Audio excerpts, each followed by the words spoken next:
composto fosfoetanonamina, a chamada pílula anticâncer, é alvo de polêmica em todo o país. Relatos de cura com o uso da substância atraem o interesse dos pacientes, mas o composto ainda não foi registrado pela Agência Nacional de Vigilância Sanitária. Por isso, hoje, no quadro Saúde em Dia, vamos falar sobre as propriedades deste medicamento. Para isso, eu converso ao vivo com o professor doutor Helder Cássio de Oliveira. Bom dia e seja bem-vindo. Bom dia. Bom, o que poderia ser a grande esperança da cura do câncer se transformou em uma das maiores polêmicas da medicina no país. Que composto é esse? Por que essa polêmica? Por que divide a opinião dos especialistas? Bom, a fosfetanolamina é um composto que nosso organismo tem, naturalmente, dentro do nosso organismo, e ele é precursor de algumas substâncias que fazem parte da membrana celular da célula. Então, esse composto é natural do nosso organismo. Ele foi descoberto em 1936, em 1970 teve uma forma de sintetizar ela, né? E esse do Dr. Gilberto, da Universidade de São Carlos, em 1990, ele patenteou uma forma de síntese mais barata e mais fácil da fosfetanolamina. Agora, a fosfetanolamina, ela cura o câncer? Primeiro, a gente tem que perceber que a fosfetanolamina não é um medicamento. Por enquanto, ele é uma substância. Né? Para ser um medicamento, nós precisamos passar por vários estudos. Né? Os primeiros estudos são estudos pré-clínicos, que são feitos em ratos. Para quê? Para saber qual é a atividade farmacológica dessa droga e qual é a toxicidade. Porque não adianta ter atividade farmacológica e ser muito tóxico para ser tomada. Passando esses estudos pré-clínicos em modelos experimentais em ratos, nós partiremos então para os estudos clínicos, que seria de fase 1, 2, 3 e 4. Onde, primeira fase, nós estudaríamos essa droga em seres saudáveis, para ver qual é a segurança dessa droga. Segunda fase, em pacientes doentes. E a terceira fase, em pacientes doentes no número maior, em torno de 1.000 pacientes. Aí sim nós vamos identificar quais são os usos dessa droga, quais são as indicações clínicas, quais são as contraindicações. Então, hoje, ela não tem esses estudos. Doutor, mas tem relatos de cura, regressão do câncer, e esses relatos são pertinentes aos animais testados ou em seres humanos, porque essa droga, esse composto, ele foi distribuído por uma quantidade generosa de pessoas através da Universidade de São Carlos. Esses relatos não pertencem também a pessoas que encontraram uma chance de ter uma sobrevida, até mesmo a cura da doença? Exato. Em modelos experimentais, essa substância ela é promissora, ela está tendo algumas atividades anticancerígenas, porém a gente tem que ir em seres humanos, tem esses relatos falando de cura.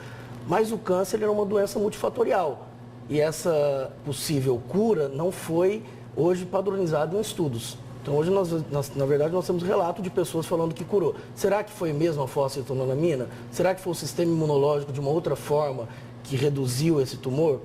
Né? Porque nós temos alguns cânceres que se reduzem e acaba se curando sem nenhum medicamento. Então, assim, falar que é a fosfetanolamina que fez essa cura ainda é muito, muito cedo. Né? Agora, qual o prazo, né, em média no país, para a conclusão, né, deste composto, se bem que também em relação à Justiça, o STF deu, né, concedeu liminares ao Tribunal de Justiça de São Paulo, liberando o composto para pacientes que já estavam fazendo uso. Isso não pode acelerar o processo de conclusão desses estudos? Isso também não faz parte desse processo que o senhor disse, que tem que fazer os testes clínicos em pessoas saudáveis e que já estão com a doença? Em primeiro lugar, para a gente fazer esses testes clínicos, a gente tem que passar pelo Comitê de Ética de Pesquisa. Então, nós temos que elaborar um projeto, pedir permissão para começar a fazer. Isso não foi feito. Foi simplesmente liberado para os pacientes. O que poderia ter sido feito. A gente não entende por que isso não foi feito dentro dos protocolos. Né? Poderia ter sido feito. Segundo, que a gente tem que pensar que existem vários tipos de câncer. Então, a gente acreditar que a fosfetanolamina serve para todos os tipos de câncer ainda é muito prematuro. Tanto é que ele está indo contra toda a lógica de tratamento na oncologia, porque a lógica de tratamento na oncologia é medicamentos específicos para cada tipo de câncer. Um câncer de fígado ele é um pouco diferente de um câncer de intestino do que um câncer de pele. Então, hoje, os tratamentos atuais, eles são direcionados para aquelas células cancerígenas. Então, um composto que atuaria em todos os tipos de câncer, ainda é muito prematuro a gente falar. Olha, é que a população pergunta, né, se verdadeiramente os protocolos já não foram concluídos, porque o que a população teme é uma guerra da indústria farmacêutica, porque de alguma forma a Universidade de São Carlos liberou, para o uso de alguns pacientes. A população não confia no sistema de saúde, já que a universidade visa o sistema único, que é liberar essa medicação. A população teme isso, né? Que toda essa polêmica é por conta de dinheiro, do capital. Eu vejo de alguma forma diferente. Pode existir isso, mas eu acredito também que hoje nós temos mais ou menos 14 milhões de pessoas com câncer diagnosticado por ano. Então isso também seria uma alta rentabilidade se você descobrisse uma cura do câncer. Então assim, eu realmente não acredito, eu acho que os estudos das indústrias querem realmente um medicamento que cura o câncer, porque isso vai dar muito lucro. Porque são patenteados, eles têm aí de 10 a 15 anos para só quem descobrir vender essa droga. E eles recuperam, assim, muito todos os gastos que eles tiveram. Agora, falando do SUS, eu acho importante colocar que é justamente para ser liberado pelo SUS é que a gente tem que tomar cuidado, porque a gente não tem ainda estudos de segurança dessa droga.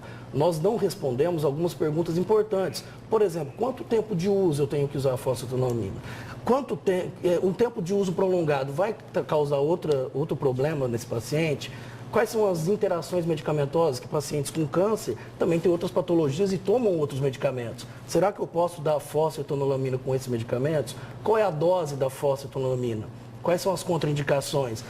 E uma coisa que eu acho assim, fundamental nesse processo de falta de segurança dessa fosfetanolamina nesses pacientes com câncer será que ele é melhor dos tratamentos que já existem? E a outra pergunta que está aí circulando na mídia, que ele só pode ser tomado se você parar todos os tratamentos. Então isso é um risco muito grande para a população. Você para de fazer um tratamento que já tem estudos, que já foi comprovado, talvez não de cura, mas de redução de tumor, e para de tomar tudo isso para tomar uma droga que ainda não tem estudo, que ainda falta estudos, a gente não está dizendo que ela não funcione, a gente está dizendo que vamos fazer os estudos clínicos primeiro. Para encerrarmos rapidamente, diante dos protocolos já seguidos, a senhora acredita que para dar andamento, quanto tempo mais se levaria para aprovar ou não essa substância? Olha, fazendo os estudos clínicos devidamente, eu acredito que de 5 a 8 anos ele vai estar no mercado, infelizmente. Um tempo longo para quem tem câncer. Com certeza, a gente acredita. Obrigada pela sua participação, doutor. Eu que agradeço. Obrigado.